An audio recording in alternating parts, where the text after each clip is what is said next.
Welcome to FDU Edcast, a podcast about teaching, learning, and educational justice.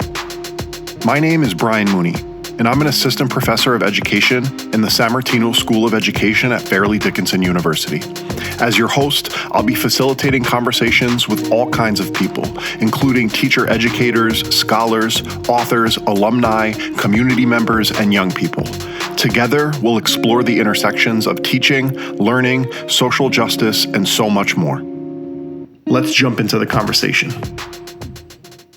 All right. Hello and welcome to our listeners and our guests. Welcome back to another episode of FDU Edcast. We are here today with Dr. Kara Alaimo, who is an associate professor of communication at Fairleigh Dickinson University, where she created the university's new program in social media, which we'll have to talk about in a little bit. Yeah. She has been writing for CNN Opinion about the social impact of social media and issues affecting women since 2016 and is author of the forthcoming book, Over the Influence, Why Social Media is Toxic for Women and Girls and How We Can Take It Back, which is coming out on Alcove Press in 2024. So we'll make sure that you can know where to go to pre-order and get that book, which Absolutely. I'm going to be reading. I think many of us, especially those of us who work with young people, those of us who have daughters, but pretty much anyone, right, who's just immersed in social media these days, I think could benefit from reading this book. Fact is, whether you're on or off social media, you are living in the world that social media has wrought. So even if you delete your accounts forever, you're not immune anymore. Right. And also just wanted to shout out that Dr. Alaimo was also a former spokesperson in the Obama administration and communicator at the United Nations, and she lives in New Jersey with her family. So we're so excited to have her today to talk about all things social media, identity, young women. And so I think there'll be so many implications for those who are listening who might be teachers or pre-service teachers or just a wider audience in general, right? So first of all, we got to just give it up for you for coming and making some time for us in the School of Education. So everyone who's listening could also help us welcome Dr. Alaimo. Thank you. You're welcome. And so I actually wondered if we could start out with looking at a story that just came out on BBC yesterday. And so Instagram is currently being sued. Also, don't block this recording, Instagram, Meta, if you're listening. But Instagram is being sued over harm to young people's mental health. And so just for a synopsis of this video, right? Meta, the parent company of Facebook and Instagram, has been accused of misleading the public about the risks of using social media and contributing to a mental health crisis among youth. They also say that the company uses addictive features to ensnare users while concealing the substantial dangers of its platforms. The attorney general who's bringing this case in New York is saying that social media companies, including Meta, have contributed to a national youth's mental health crisis and they must be held accountable. But also Meta is sort of pushing back, surprise, surprise, saying that it's simply not accurate that this research demonstrates Instagram is toxic for teen girls. They go on to say that the research actually demonstrated that many teens we heard from feel that using Instagram helps them when they are struggling with the kinds of hard moments and issues teenagers have always faced. And so the article on BBC does reference studies that do suggest that Facebook's growth is not linked to psychological harm, but also mentions that there's plenty of research that has found spending long periods of time on social media can have a detrimental impact of young people's mental health. So I thought if we could just start there with such a relevant issue, and that can sort of take us into talking about your research and your book. Absolutely. I think the thing to know is that the research is very mixed on this topic. And my theory for why is because so much depends on how young people use social media. So I could tell you stories of people like Zoe Quinn, who was a target of Gamergate when people went after women in gaming, in particular, a lot of women of color. And, you know, if anyone's been harmed on social media, Zoe is a person who was doxxed and deluged with rape threats and put on PTSD medicine, lived in hiding. Zoe Quinn has written that life would be unimaginable without the internet. And that's how they make their living as a game developer. Zoe Quinn says people talk them out of suicide on the internet. And so social media can be very healthy for kids, right? It can be a place where kids who are minorities in their physical communities find their people. But social media can also be deadly for kids. The story I tell, the first chapter of my book is called Girl Meets Instagram. And one of the stories I tell is of a woman who's now in her 20s. She asked me to call her Vivian in the book. And she was an early adopter when Instagram launched in 2010, started using it to take pictures of nature, loved yoga. So she posted a picture picture of herself doing a handstand on her Instagram account. That photo was shared by a Fitspiration page, fitness inspiration, if you're not familiar with the hashtag. And that led her down a hole of Fitspiration content, and soon she was restricting her calories. Ended up with an eating disorder that she continues to struggle with as a woman in her 20s.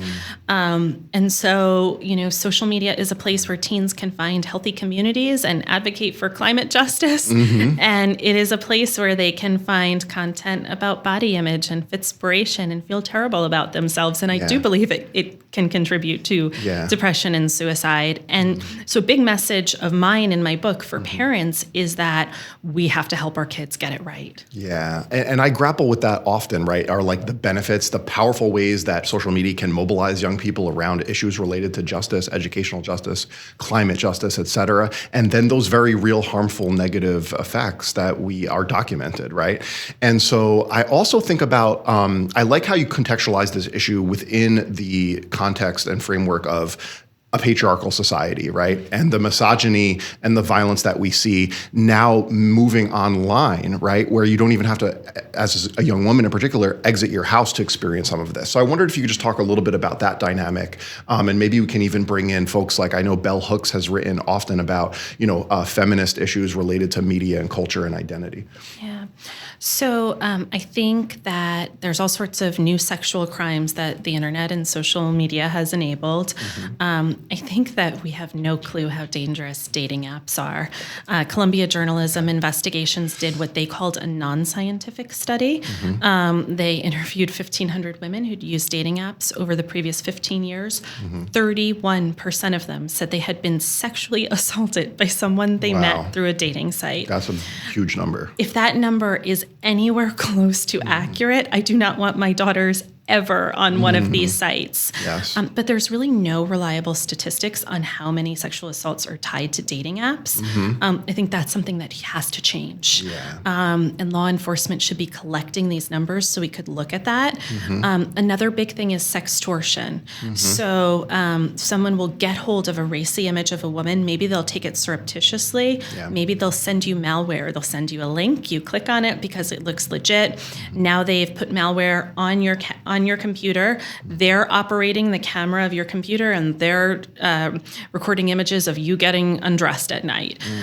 They send it to you, and they say, if you don't send me more, I'm going to put this online. It's like a phishing hack. It's like almost like a predator. So it also sounds too like there's like individual predatory behaviors that happen online and in social media spaces, but then there's also more like systemic predatory practices that companies like Meta are at best just ignoring.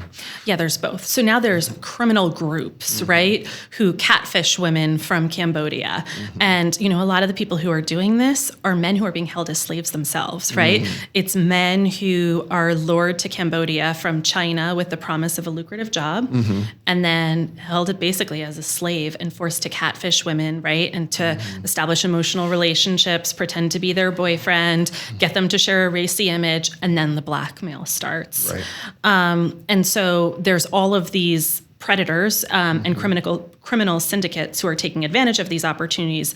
And then, of course, there's all of the ways that social networks fail to protect women with basic things like background checks on all dating sites, or verifying the identities of users, or providing evidence. So many women say that when they've been attacked by people they've met on dating apps, these companies won't even give them their messages to use as part of a prosecution. And so there's so much more that social networks and dating apps could be doing to protect women. Yeah, and so if I'm a parent, and I have a daughter who's young and not on social media yet, but she does have a peripheral relationship with social media, right? Through maybe how I'm interacting with it, what she sees, what she absorbs, right? So I'm very aware that even though my daughter is not yet actively engaging in social media, right, there's certain sensibilities, certain ways that we do engage even before we're actively using it, maybe in our middle school and high school.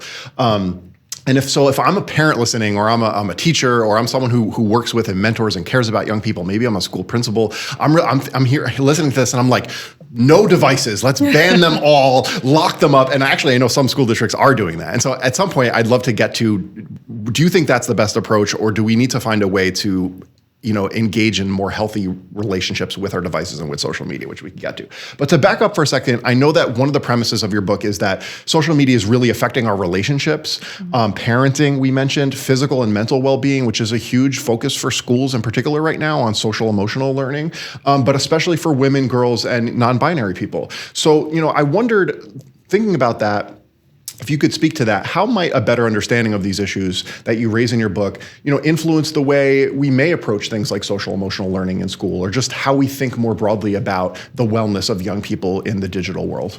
Yeah. So I don't think young people belong on social media at all. I also think we as parents of younger kids, which I am as well, need to keep in mind that social networks are likely to only come after our kids younger in the future. So remember Frances Hogan, the whistleblower who worked for Facebook and then leaked all those documents? Even at the height of fury at Meta over these revelations, the chief executive of Instagram would not commit to not rolling out a version of Instagram for 10 to 12-year-olds in the future. I do. I remember reading that, yeah. And so they're only going to come after our kids younger, I suspect. And I think parents of young kids need to be uniting now. We need to be talking to the parents of our kids' friends and collectively agreeing to hold off on social media until they're older. Because once our kids' friends have that is so phones, hard. We're done. We're cooked, yeah, absolutely. Right? And so those companies, though, are trying to put into place features and measures that are developmentally appropriate. Is that even possible? And what is your response to those sort of efforts and the messaging that's coming out about there's a version of this that is appropriate or safe for your child? Yeah, I'm really skeptical because we know the Center for Countering Digital Hate did a study where it pretended to be a 13-year-old setting up an account and looked for content about things like body image. Right. And if you look at the kinds of content that were soon being recommended, content about suicide, advertising tummy tuck surgery and weight loss drinks to a 13-year-old, that tells me that either they're unable or unwilling to do this right. So I would be very skeptical. One thing we do know is that research out of the UK shows definitely documents negative mental health outcomes for girls who use social media between the ages of 11 and 13. That's a really critical window when girls are going through puberty, and they don't belong on social networks at that age. I say that I'm trying to hold off on letting my daughters use social media until they're 16 years old. I recently told this to a reporter for the New York Times, and she threatened to put it on her calendar and follow up to see if I was successful. Nice. Because okay. It'll be a battle. Yeah, and one that I, as a parent of a young girl in particular, will have to face at some point too. Or even children who are not yet in middle school you'll starting to see them with devices and whatnot. So I think that's going to be so relevant for parents, to hear you say. Yeah. So I wondered if you could speak to, I know the psychologist Sherry Turkle has a video called Connected But Alone, and we can share a clip of it with our viewers who are listening or watching. But I know a big argument that she makes in that brilliant TED Talk, which I recommend students watch, is that we are under the illusion that we're more connected than ever, but we're actually in these little bubbles of isolation and solitude, and that it's affecting our intimacy and our capacity to engage in human relationships with each other. So I wondered if you could speak to that idea and even talk about maybe how that might be related to your research and book in terms of relationships and intimacy. Yeah. So she talks about this idea of being alone together, right? Where you'll see, parents at the playground with their kids and the parents on their phone instead of talking to their kids, right? Or at the dinner table, and every member of the family will be looking at a screen. And it's so sad because we think we're connected, but actually we're not having those deeper conversations. I also really like the work of Marisa Franco, who says that we are living in a time of friendship famine. And so friendship is so important to our health. Friendship is actually more important for our health than diet and exercise. That's right. And Americans have fewer friendships than ever before. It started decades ago with the arrival of television, when people started watching sitcoms rather than getting together in person with their friends. Yeah. But it really surged with the arrival of phones and social media. And I think, as you said, these social apps give us the illusion that we're connected to all of these people, but they're often shallow relationships. And so the better way to use these apps and to teach our daughters to use these apps is open up Messenger, write to a friend and ask if you can have lunch, right? Or even just have a deeper conversation than you would publicly. Check in on how you're both doing. You don't need a ton of them, but we all need a few deep friendships. And those are not the kinds of relationships that are maintained through public posts. That's beautifully said. And she argues that we should carve out sacred spaces in our home where, for example, there's, I know in my house, it's no tablets or phones at the dinner table. I think there's other spaces. I wonder too also how schools might take that up in terms of how when and where they allow devices versus not, and just your thoughts on that. Yeah. I have definitely sought out schools for my own daughters that have very minimal use of technology. Even when I think schools think it's okay, I had to leave in the middle of a work meeting to pick up my daughter at school because they'd shown The Lion King, and she was sobbing, right? And so even when we think that these, movies or forms of media are good, often it's a lot for young kids. But I think that where schools come in here is in the educational piece. And so if my kids were going to school in Finland, they would be taught from the time they are learning to read and write about how content affects their emotions, how to identify fake news, right? That's the media literacy part that we need desperately, and it can certainly be about delineating between truth and falsehood, and being a critical consumer of media, but also being producers of new media as well. I think of that often both. It's like, we need young people to be more critical consumers of the media that saturates their lives, but also to be producing new media, to have a voice and agency in that process. Absolutely. And, I teach in our social media concentration here at FDU. Which is so exciting. And I'd love for you to say a few words, too, about maybe any FDU students who are listening who might want to get involved with that. Yeah. Well, first of all, so in our BA in Communication program, we are now offering a concentration in social media, which is so amazing because it prepares students if you want to go work for an organization. Every single organization needs people to manage their social media channels. And so there are amazing career opportunities there. But the other aspect of this concentration that I think is so special and unique to FDU is we also prepare students, if they want to go work for tech companies, to do so responsibly. And so we look at how do you craft community standards that allow for freedom of expression but disallow hate? How do you create algorithms that don't bake bias in? Yes, algorithmic bias is so important. So there's lots of ethical issues involved here, right? Exactly. And so we look at all that. And so you can do a concentration if you major in communication. You can also major in something else and do a minor in communication. Amazing. But one of the things that always shocks me is my students in my social media courses will tell me this is the first time they've ever learned about how to spot fake news, all of this media literacy stuff that you and I are talking about. And that's terrifying to me. And so I think this is stuff that needs to be taught from elementary and middle school.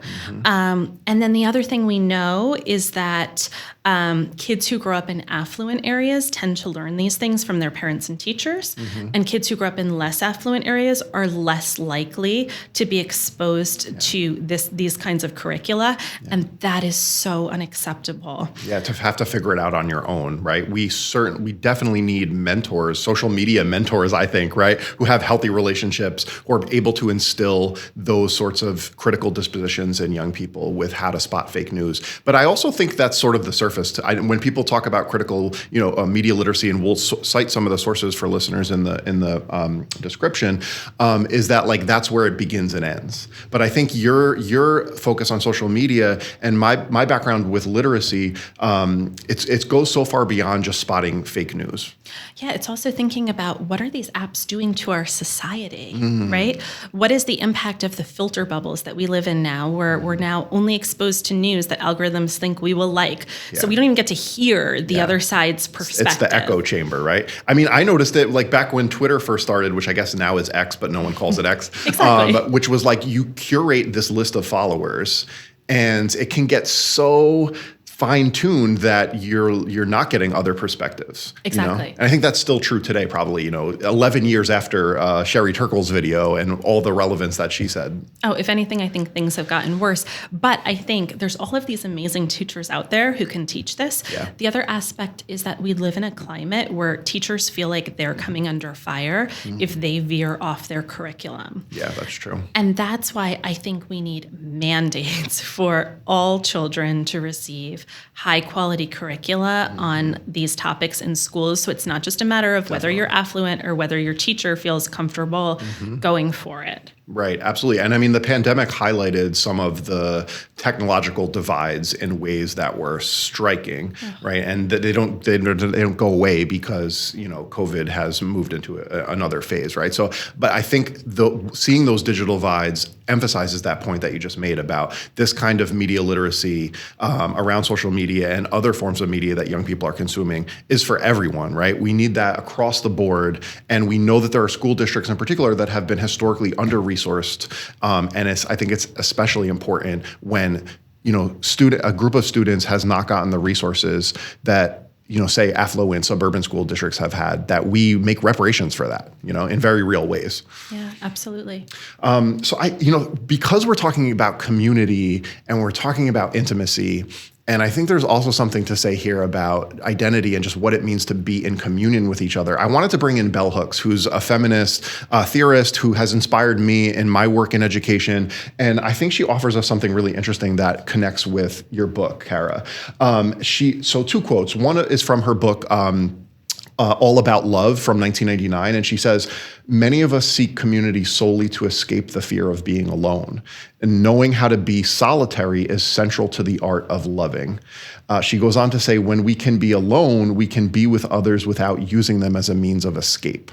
In another section of the book, she says, rarely, if ever, are any of us healed in isolation. Healing is an act of communion.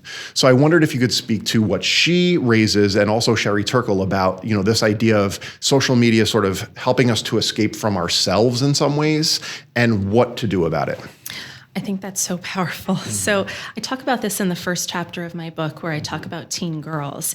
And I think there's a real danger with social media right now that girls are cultivating followers and attention on social media at the expense of developing their true selves. And so, the key project of adolescence is identity formation. That's right. But you can't do that if you have what I think has become a full-time job for many youth, which is crafting content to get likes on social media and seeking affirmation from other people, rather than really developing your own interests and identities. And I think that's a huge danger for young people today. So talk more about that identity formation period for young people and how it's being shaped right now by social media. So I feel like it used to be the case when social media was new, and I remember those days where, you'd be living your life and then you might take a picture of something you did for social media. Yeah. But now or your food or something. Yeah.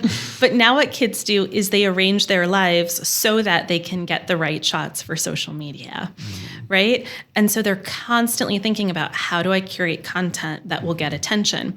And where I think this becomes really sad and dangerous for girls is that many of the girls who I interviewed for my book told me that they know that one of the easiest ways to get attention and to get likes is to sexualize themselves, is to make themselves look hot. And I was just thinking about this with Halloween coming up, because if you look at the costumes that are marketed to girls these days, you'll definitely see that. But I think this is an age-old problem, and I think this generation of girls has even more pressure and incentive to sexualize themselves at shockingly young ages in order to get attention on social media. But there's also contradictions too, because your research shows also that young women are less likely to be able to profit from online social media presence. And so there's that double standard there of this exists in the context of a patriarchal society where men have more opportunities and privileges, even when it comes to social media. So most content creators, the people we call influencers, are women. And there's this huge myth that influencers make all this money. In reality, I think, the Jenner family is way less rich than they like us to believe. But most of the people who try to work even full-time as content creators never earn a living wage from their work. And the majority are women. In addition to that, even in this woman-dominated field, there is a huge pay gap, bigger than the overall pay gap in this country, between the pay that women and men influencers earn for their work. So I borrow a term from a media scholar and call this chapter digital housewives, because many of the women who are working as influencers are earning the same salary as stay-at-home moms, which is exactly nothing. Yeah, that's so powerful. And I guess we won't talk about OnlyFans on this podcast because it is, I guess, a PG-13 podcast audience. But I think there's something to think about there too, with just the ways that young people, young women in particular, are capitalizing off of social media, and the conversations that they're having around it, I think is really interesting. Like, I'm on TikTok way more than I should be probably. But I do hear also a criticality of young people in that they see some of these discrepancies and nuances and complexities and are able to articulate it with each other in some online spaces. Yeah, I think that's right. I think young people know that social media is addictive and bad for them. It doesn't make it necessarily much easier to put down their own phones. But I do think that because of that, it's really important for parents to have conversations with their kids to lay down the rules. And you talked about spaces that are free of phones. I think it's so important to have flexibility with all of these things and to solicit feedback from your children. I think we'll probably say in my family, we're not going to have phones at the dinner table. But you know what? My husband often works at dinner time and we FaceTime him. Or if a family member's sick, we're going to keep our phone to wait for updates. And that's why it's so important for listeners to know that, like, we're not here to just demonize social media. There's some beautiful, powerful, healing parts of it as well that I think we shouldn't overlook. And I always felt torn as a high school teacher, right? Because, I saw the benefits of having social media in the classroom and even having students have access to their phones, whether that was being able to look up information really quickly, participate in an online poll that we were able to show on the screen, use their phones as cameras to make documentaries and whatnot. And so I kind of would feel torn if they had to lock it in a box at the entryway of the school. But I know some school districts that's their policy, and the young people are responding positively, and it may be a mixed bag of research. I wonder if you could speak to that. I know it's purely in the educational realm, but there may be school leaders, district leaders who are listening who might be trying to think about through the complexities of the implications of your work. So I think my big concern is attention, because one thing we know is that a kid, whether they're working in school or working on homework at home, can't give it the attention with constant distractions and can't do their best work. That said, it's really not a great idea for parents to say you have to lock up your phone in this safe while you do your homework, because they often need to look things up for their research, right? So from my perspective, we might as well teach them young how to get this right. And so I'm not opposed to schools letting kids go on the internet to gather data for their papers, but then I think there's definitely a time to switch it off and to concentrate on writing. And we really, I think one of the big skills that this generation of kids is missing out on is the concentration, because they're constantly distracted by their phones. There was a study just a couple of weeks ago that, the average young person is distracted over 200 times a day. But it's also designed that way, right? Like the likes, right? It does. I know it affects. That we could talk about like the sort of the biological processes in the brain that's happening with serotonin release and dopamine. But that it's literally designed that way, right? Oh, sure. It keeps us addicted. And we keep going back, right? Because it feels good, but it's really bad for our concentration, and that's a skill that is really important for kids to be developing as their brains are growing. And so I do think it's important to have space away from apps. And you use the word addicting, and I think that's a word that you use in your book as well. And that just really troubles me and alarms me, right? When we start thinking about this through the lens of addiction, well, then what does recovery look like? And I guess that kind of is a great segue to this question that I wanted to ask you about the recommendations you're making and possible solutions that you put forward. So in the book, you make suggestions for exactly how users of social media, but also lawmakers, tech companies can solve these problems, including advice to change who we follow, what we share, and what we do when we witness sexism and misogyny online. So I wonder if you could just speak to that, but then also, what is the responsibility of educators, educational policymakers, regarding the solutions you put forward? Yeah. So every single chapter of my book ends with a section called What We Can Do. And my book takes you through the life cycle of a woman, from the teen years to online dating, to your career, to parenting, to the feminist movement online and advocating for issues we care about. And I talk about how we can change things. I really believe that if every woman today changed who we follow and changed what we post and changed what we share and what we like, and made it about issues that are central to our lives, that are important to us, we could radically change a lot of things.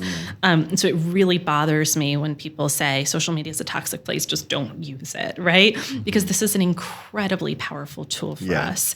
When it comes to educators, I do think it's about teaching kids how to use social media responsibly, giving them this food for thought about it's about who we follow. It's about what we amplify. That determines our social conversations, our culture. Well, it's partly that digital citizenship part that I know, our school librarians are great at this, people who specialize in media in schools, but I think more widely, just regular teachers, right, who maybe don't have that background in media can benefit from thinking about how to instill that sort of ethical responsibility. Because nowadays, our relationship with social media and how we use it is very much connected to our participation in democracy.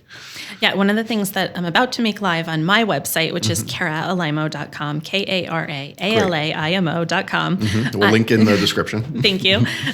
Is a list of feminists to follow. And I've put together a list of about 50 feminists who I think are great to follow. It's just the tip of the iceberg, but it would get you going. It would get you started. Yeah, that's great. And so part of why I want to bring in Bell Hooks too, right? Because she makes the argument for like this intersectional feminism that's so important today when we're thinking about issues of social justice and diversity, equity, and inclusion, and especially I think in online spaces.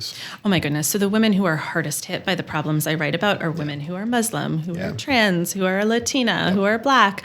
And these are the stories I tell in my book, right? Yeah. What is it like to be a Black woman on a dating app today? What is it like to be a trans woman doing comedy on YouTube?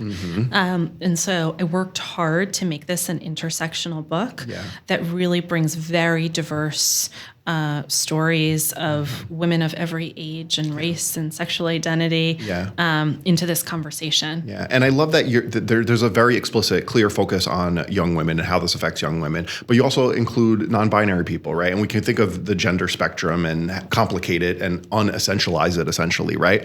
But I also, for me, reading right from my positionality as a man, as a father, thinking about, what's valuable here for young boys and young men to think about? Because I think so many times we talk about feminism, we talk about patriarchy, it's like that's a woman's issue to think about. And no, like we need to be, I think, instilling more empathy and criticality in our young men who are interacting online with each other and with people who identify differently. Yeah, so obviously boys are a big part of the solution here. Yeah. One of the things I write about is consent and refusal and talking about those things.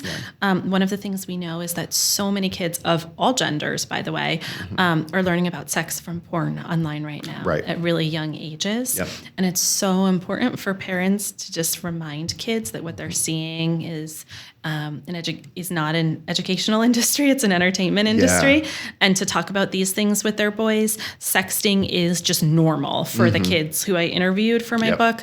I really think that needs to change, but also, again, people's right to privacy. You have kids filming each other sometimes. That's where, without their permission and posting it, and that's a consent issue for sure. Yeah, and I think, it's important to remember that this is such a tough age, puberty, for boys and for girls, and that they often lack confidence. And so, it was so heartbreaking for me, to interview experts who said, well, just girls, are looking for attention and this is the way they get it. Yeah. Or they feel that they can't say no, right? Because they want someone to love them and they don't feel like they're beautiful enough or whatever. And so I think the confidence issues are really important and the consent issues are really important to talk about with both boys and girls. And listening to you right now is also making me think about the importance of a robust sexual health curriculum in schools, right? And we see there's public backlash against that even in New Jersey and how that's approached, right? And then when you think about that reality of young people, most young people learning about sex and intimacy via porn, you think about their relationship with sexting, and you think about how that surfaces in schools and classrooms and puts administrators and teachers in positions where they have to, talk to law enforcement essentially in lots of ways. So, just thinking about those ethical issues again is so important for me, and I think for a lot of the educators who are probably listening. Yeah, again, these curricula need to be mandated. It shouldn't be teachers coming under fire for teaching kids what they need to know. The intersectional health educator who I interviewed for this book, came under fire for delivering a sex ed workshop at a school in New York City that was in line with national and international standards, ended up stepping down from her position at Dalton, the elite prep school in Manhattan. And it's just shocking because this is the stuff that our kids need to be taught. Yeah, and you showed in your book that there's a lot of misinformation on social media about issues related to sexual health, about teen pregnancy and whatnot. So I wonder too if we could just touch on that for a minute about the kinds of misinformation that are on social media and possible solutions for addressing that. Yeah, so the chapter that actually sold this book to my publisher is called Misinformation for Mommies. And it's a lot of the misinformation about pregnancy and parenting that is specifically targeted to exploit women's vulnerabilities. Then I have another chapter on how misinformation about vaccines is, again, specifically targeted to women who are often the ones making the medical decisions in their families. And people are careful to prey on women when they are most vulnerable. So they go after women who've just lost a child or just had a child receive a devastating medical diagnosis, and they convince them that vaccines were to blame and turn them into fierce anti-vaccine advocates. Classic move in their playbook, right? Preying on people when they're most vulnerable. And this information is really designed to exploit women's vulnerabilities, and it's very, very disturbing. I really think that none of us should be getting our medical information from social media right now, unless these platforms radically clean up what's across their across our feeds. But it's really important because I think it's left out of the public conversation. We talk about fake news. Sure, we sometimes talk about vaccines. We talk about elections, but no one's ever talking about misinformation about pregnancy that's targeted to women, convincing women not to deliver their babies in a hospital, convincing women to forego safe pain medication. Wow. Yeah, there's so much to unpack there. And I think that's why this book is so timely and critical right now. And I know that I'll be picking up a copy to read as a parent, as a father, but also just as someone who really cares about the future of our democracy and how people can be fully humanized and fully actualized in this digital world that is not going away, but is with us to stay. So, Kara, I just want to thank you so much. Can you tell us where we can pre-order this book, when it comes out, how to find you on social media? I'd love if our listeners could follow up. And we'll also link to some of the resources that we mentioned so people can continue to read and learn. Thank you so much. So my book is called Over the Influence: Why Social Media is Toxic for Women and Girls and How We Can Take It Back. It is available for pre-order now, really wherever books are sold. You can find it on Amazon, Barnes & Noble, wherever. I'm doing a lot of book launch events. I'll be doing one at FDU that's to be announced. I'll be at this. Look out for that. Thank you. I'll be at 92 NY, formerly called the 92nd Street Y, and the Strand in New York City. I'll be at Politics and Prose in Washington, D.C. So you can find all of my events on my website, which is karaalaimo.com. You can also find me at Kara Alaimo, KARAALAIMO, on both Instagram and X. And my Facebook page is Kara Alaimo Author. Excellent. We will make sure to follow, like, subscribe, all that. Thank you. We really appreciate you taking the time to come out and talk with us in the School of Education here. And I hope that we can have some further collaboration and opportunities for our students who might be interested in issues around social media, but also education and teaching. Definitely. So please join me in thanking Dr. Kara Alaimo, who was nice enough to come out and chat with us for this episode of FDU Edcast. So until next time, we'll catch you on the flip side.